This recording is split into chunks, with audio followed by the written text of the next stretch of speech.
las manos.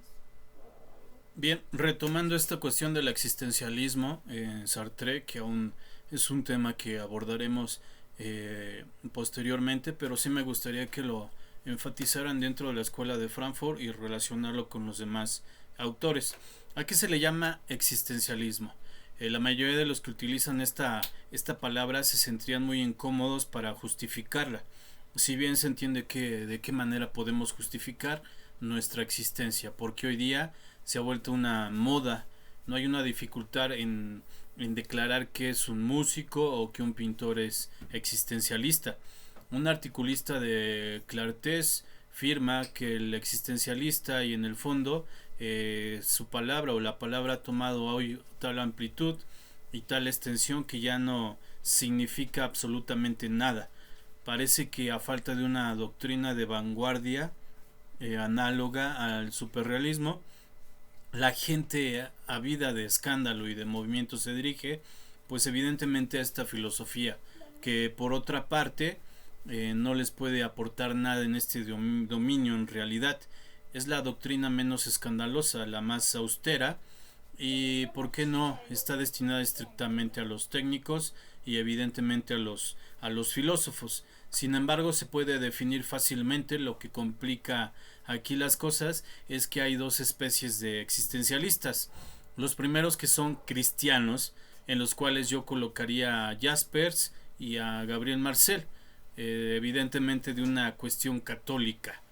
Y por otra parte los existencialistas ateos, en los cuales pues hay que colocar evidentemente a Heidegger y también a los existencialistas franceses y asimismo pues los que tocan este fondo existencial. Lo que tienen en común es simplemente que consideran que la existencia evidentemente precede a la esencia, o si se prefiere que hay que partir de la subjetividad. ¿Qué significa esto? Consideremos un punto, un objeto fabricado, por ejemplo un libro o un cortapapel. Este objeto ha sido fabricado por un artesano que se ha inspirado en un concepto, es decir, se ha referido al concepto de cortapapel, e igualmente una técnica de producción previa que forma parte del concepto y que en el fondo pues evidentemente es una receta. Así el cortapapel es a la vez un objeto que se produce de cierta manera y que por otra parte tiene una utilidad definida. Y no se puede suponer que un hombre que produjera un cortapapel sin saber para qué, para qué sirve ese objeto. Diríamos entonces que en el caso del cortapapel, la esencia, es decir, es el conjunto de recetas y de cuales que permiten producirlo y definirlo. Este precede a la existencia y así determina la presencia frente a mí de tal o cual cortapapel. Entonces, de cual o tal cual libro. Tenemos aquí pues una visión técnica del mundo en la cual se puede decir que la producción precede a la existencia.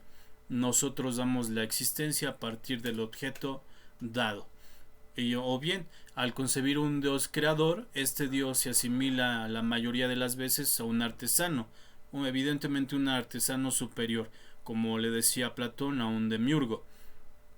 Y cualquiera que sea la doctrina que consideremos, trátese de una doctrina como la de Descartes o como la de Leibniz, admitimos siempre que la voluntad sigue más a menos, es decir, al entendimiento, o por lo menos de alguna manera pues lo acompaña.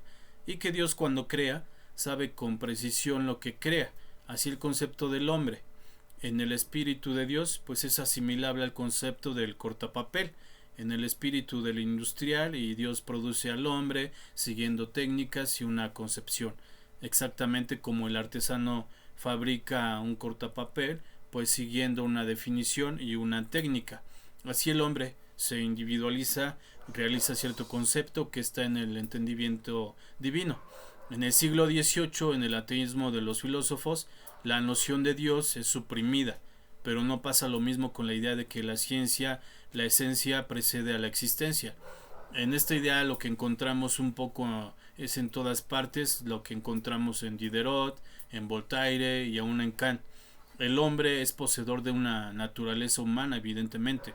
Esta naturaleza humana, que es el concepto humano, se encuentra en todos los hombres, lo que significa que cada hombre evidentemente es un ejemplo particular de un concepto universal. Hombre es un concepto universal. En Kant resulta de esta universalidad que tanto el hombre de los bosques, el hombre de la naturaleza, como el hombre burgués están sujetos a la misma definición y pues evidentemente poseen las mismas cualidades básicas. Así pues, aquí también la esencia del hombre pues precede a esa existencia histórica que encontramos en la naturaleza. El existencialismo ateo pues es más coherente, declara que si Dios no existe hay por lo menos un ser en el que la existencia precede a la esencia, un ser que existe antes de poder ser definido por ningún concepto y que este ser es el hombre, o como dice Heidegger, la realidad humana, el Dasein. Y evidentemente pues quiero que me respondan esta pregunta: ¿qué significa aquí que la existencia precede a la esencia? ¿Qué significa eso? Quiero que con sus palabras me desarrollen esa pregunta concretamente, sin vacilar en un sentido ordinario, por favor. ¿Significa de alguna manera que el hombre empieza a existir, que se encuentra, que surge en un mundo y que después se define?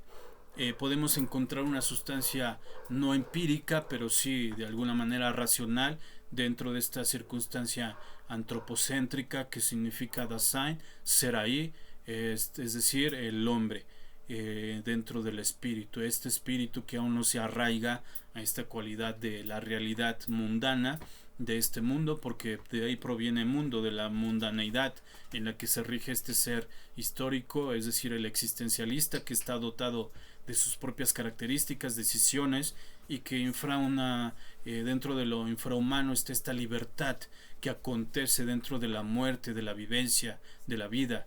Este acontecimiento pues se refleja y se define en el mismo hombre, se define después de concebir todo esto dentro de la existencia, y si no es definible es porque empieza por no ser de alguna manera nada, solo será después y será tal como se haya hecho. Así pues no hay naturaleza humana, porque pues no hay ningún Dios para poderla concebir. El hombre es el único que no solo está de alguna manera tal como él se concibe, sino tal como él se quiere y se debe concebir. Este hombre no es otra cosa que el que se hace. Este es el primer principio del existencialismo, hacerse. Es también lo que se llama subjetividad, que se nos echa en cara bajo ese nombre. Pero ¿qué queremos decir con esto? Sino que el hombre tiene una dignidad mayor que la piedra o la mesa. ¿Qué significa subjetividad? Pues queremos decir que el hombre empieza por existir, es decir, que empieza por ser algo que se lanza hacia un porvenir y que es consciente de proyectarse hacia el porvenir, es decir, un yecto, ese yecto que se proyecta en superficies, en una estratificación de pasado, presente y futuro, y que sobre todo el hombre es ante todo un proyecto que se vive subjetivamente en lugar de ser un musgo, una podredumbre o una coliflor. Es decir, nada existe previamente a este proyecto, este deyecto. Nada hay en el ciclo inteligible. El hombre será ante todo lo que habrá proyectado ser, esos modos de ser que están conscientes e inconscientes dentro de una mentalidad inexistente que se proyecta a partir de la existencia histórica, ahistórica y sobre todo en su historicismo. No lo que querrá hacer, pues lo que entendemos ordinariamente por querer es una decisión consciente que para la mayoría de nosotros es posterior a lo que el hombre ha hecho de sí mismo, sin sentimentalismo, sin emociones, es uno mismo, está hecho de sí mismo. Yo puedo querer adherirme a un partido, escribir un libro, casarme, todo esto no es más que la manifestación de una elección más original, más espontánea, que lo que se llama voluntad. Pero si verdaderamente la existencia precede a la esencia, el hombre es responsable de lo que es. Ustedes son responsables de su facticidad, de lo fáctico. Eso hacen los existencialistas, sin un determinismo, esa posesión de lo que es y se asienta en la responsabilidad total de su existencia. Y cuando decimos que el hombre es responsable de sí mismo, no queremos decir que el hombre es responsable de su estricta individualidad, sino que es responsable de todos los hombres. Hay dos sentidos de la palabra subjetivismo y nuestros adversarios juegan con los dos sentidos. Subjetivismo por una parte, que quiere decir elección del sujeto individual por sí mismo, y por otra imposibilidad para el hombre de sobrepasar la subjetividad humana. El segundo sentido es el sentido profundo del existencialismo. Cuando decimos que el hombre se elige, entendemos que cada uno de nosotros se elige, pero también queremos decir con esto que al elegirse, elige a todos los hombres. Muchas gracias por su atención, espero la actividad correspondiente. Gracias.